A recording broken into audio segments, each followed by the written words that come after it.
This is my dehydrator, and today I am dehydrating elderberries for a tea, but this could actually just as easily be drying a number of things, and there are actually a whole other slew of uses that a home dehydrator can be used for. So some of the great things it can be used for, lots of crafts.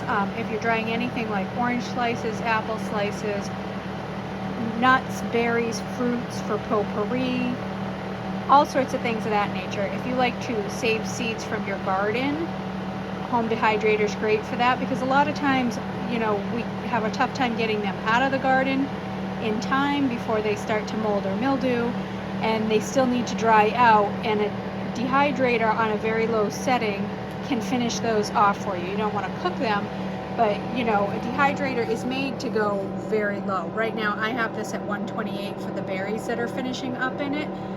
This goes all the way down to 95, so a nice slow easy dry is totally possible, and you can do that for all sorts of things like grains, seed, corn. You can dry flowers.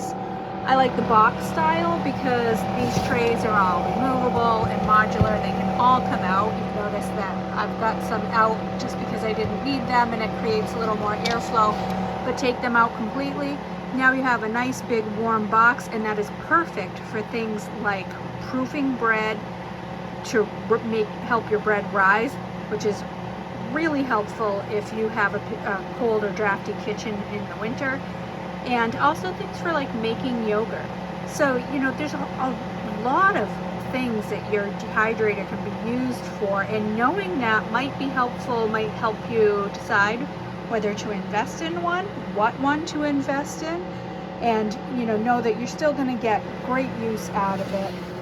All sorts of food uses, like these elderberries are going to be awesome in tea, but there's so much more I can do with it. They really pay for themselves in a short amount of time.